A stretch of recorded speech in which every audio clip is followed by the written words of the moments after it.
पठानपुरा नाम का एक गांव था जो कि एक नदी के किनारे पर बसता था। उस गांव में रघु अपनी पत्नी वानी और अपनी माँ के साथ रहता था। रघु की पत्नी वानी बहुत ही मेहनती औरत थी। घर के सारे काम से लेकर पूरे बाजार के काम सारे वो खुद अकेले ही निपटा लेती थी।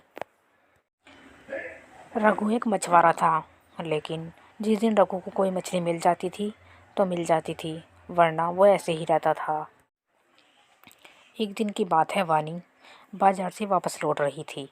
तभी रास्ते में उसको एक बहुत मॉडर्न लड़की दिखाई देती है। वानी उसको देखकर बहुत आश्चर्य में पड़ जाती है। अरे ये नई मैडम कौन है? इसने तो बहुत छोटे छोटे कपड़े पहन रखे हैं, पता नहीं कौन है। हेलो, एक्सक्यूज मी मैम, क्या आप मुझे बता सकते हैं कि ये कौन सा गांव है? हाँ जी, ये तो पठानपुरा गांव है। आप बताइए, आपको कहाँ जाना था और आप किससे मिलने आई हैं? मुझे तो आप कोई विदेशी लगती हैं। कहाँ से आई हैं आप? एक्चुअली मैम, मुझे यहाँ पर रामदीन के यहाँ जाना है। इस गांव में रामदीन नाम का कोई इंसान है, मुझे उसके घर जाना है। क्या आप मुझे बता सकती हैं? देखिए, मुझे लगता है शायद आपको किसी ने गलत एड्रेस दिया है। इस गांव में, पूरे गांव में मुझे पता है रामदीन नाम का कोई भी इंसान नहीं है जिससे आप मिलने आई हैं। अच्छा ठीक है मैम, थैंक यू इतना बताने के लिए। कोई बात नहीं, मैं आगे जाकर देखती हूँ।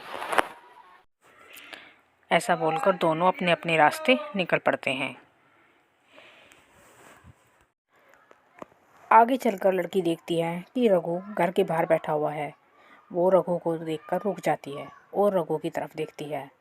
उससे थोड़ी मदद मांगने के बारे में सोचती है। देखिए, मुझे सुबह से घूमते घूमते शाम हो गई है। अब मुझे ये भी नहीं पता कि मुझे जाना कहाँ है। मैं पठानपुरा गांव में रामदीन के यहाँ आई थी और मैंने जिससे भी पूछा है सब यही बोल रहे हैं कि रामदीन नाम का यहाँ कोई इंसान रहता ही नहीं है। आप प्लीज़ मेरी कुछ मदद कीजिए। अरे रामदीन तो मेरे दादाजी का नाम था, वो तो कब के मर चुके। अब रामदीन के नाम से यहाँ पर कोई इंसान नहीं है, इसीलिए ही ऐसा बोला जाता है, क्योंकि उनको बहुत कम लोग जानते थे। अब वो मर गए हैं। वो मेरे दादाजी थे। तो तुम्हें हमारे ही घर जाना होगा। बताओ क्या काम है तुम्हें? चलो हमारे घर चलो। और फिर रघु उसे लेकर अपने घर की तरफ चल देता है और अपने घर पहुंच जाता है। रघु उस लड़की को लेकर अपने घर आ जाता है।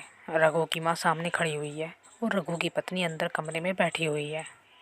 अरे बेटा, ये तो किसे अपने साथ लेकर आया है? इसको तो कपड़े पहनने की भी सहूलियत नहीं है। ये कैसे कपड़े पहन रखे हैं इतने छोटे छोटे? माँ, ये शायद हमारी कोई रिश्तेदार है। ये दादाजी का नाम मुझसे पूछ रही थी। इसको रामदीन के यहाँ जाना था और रामदीन तो मेरे दादाजी का नाम है, इसीलिए मैं इसको यहाँ लेकर आ गया। माँ, मुझे लगता है कि ये हमारी ही कोई रिश्तेदार है। सारा शोर शराबा सुनकर रघु की पत्नी भी बाहर आ जाती है और बाहर आकर खड़ी हो जाती है। अरे तुम यहाँ पर क्या कर रही हो? क्या हुआ? रामदीन का घर तुम्हें मिल गया? अरे अरे, यही तो घर है रामदीन जी का। ये आपके पति, उनके पोते हैं और आप उनकी पोत बहू है। क्या आपको पता नहीं है? अरे तुम्हें तो इतना भी नहीं पता कि घर में जो बड़े होते हैं उनका नाम नहीं लिया जाता। तुम तो उनका नाम ऐसे ले रही हो जैसे कि वो तुम्हारे भैया लगते हों। अरे मामी जी, रामदीन जी मेरे नाना जी लगते थे और मैं उनकी लड़की की लड़की हूँ।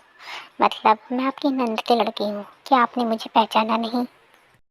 पहली बात तो तुम्हारे अंदर इतना दिमाग होना चाहिए, जब तुम गांव में जा रही हो तो ये ऐसे ऐसे कपड़े पहनकर क्यों आई हो? यहाँ पर तुम्हें हमारी नाक कटानी है क्या, जो तुम ऐसे कपड़े पहन कर आई हो? तुम्हें तो तुम्हारे माँ बाप ने कुछ भी नहीं सिखाया, बिल्कुल भी तमीज़ नहीं सिखाई। मामी जी, अब ज़माना पहले जैसा नहीं रहा। ज़माना बहुत तेज़ी से बदल रहा है, क्या आपको पता नहीं? आजकल तो ये आम बातें हो गई हैं, आपको इतना तो समझना ही चाहिए। अच्छा, ज़माना बदल गया है। अरे नया ज़माना ये तो नहीं बोलता ना कि तुम कपड़े छोटे छोटे पहनने शुरू कर दो या तुम अपने संस्कार, अपने नियम कायदों को भूल जाओ। अगर तुम्हें यहाँ रहना है तो तुम्हें अच्छे कपड़े पहनने होंगे, वरना यहाँ से अभी के अभी निकल जाओ। मुझे तुम्हारी कोई ज़रूरत नहीं है। माँ जी, आप चिंता ना करें, मैं इसको अच्छे अच्छे से साड़ी पहनना सिखाऊंगी और फिर ये भी सुंदर सुंदर साड़ी पहना करेगी। माँ जी आप बिल्कुल गुस्सा मत कीजिए, ये बिल्कुल बदल जाएगी। नहीं भाभी जी, अगर आप ये सोचती हैं कि मैं बदल जाऊंगी, आपकी तरह गंवार जैसी दिखूंगी, तो ऐसा बिल्कुल नहीं होगा। मैं अपने ऐसे ही कपड़े पहनूंगी। मुझे कोई शौक नहीं यहाँ रहने का, मैं तो वापस चली जाऊंगी। लेकिन मुझे तुम्हारे जैसे गंवार की तरह नहीं बनना है। ऐसा बोलकर वो लड़की वहाँ से चली जाती है और वो तीनों उसको वहीं पर खड़े होकर देखते रहते हैं। दोस्तों, आप ही बताइए, क्या बूढ़ी माँ का कहना सही था? हमें आज के ज़माने में अपने संस्कार और नियम कायदों को नहीं भूलना चाहिए।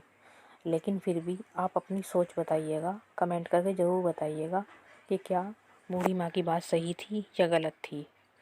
दोस्तों, अगर आपको वीडियो अच्छी लगी हो तो हमारे चैनल को सब्सक्राइब कर दीजिएगा और ऐसी ही अच्छी अच्छी कहानी देखने के लिए चैनल को सब्सक्राइब ज़रूर कर दीजिएगा। वीडियो को लाइक कर दीजिएगा और कमेंट करके ज़रूर बताइएगा। Thank you so much.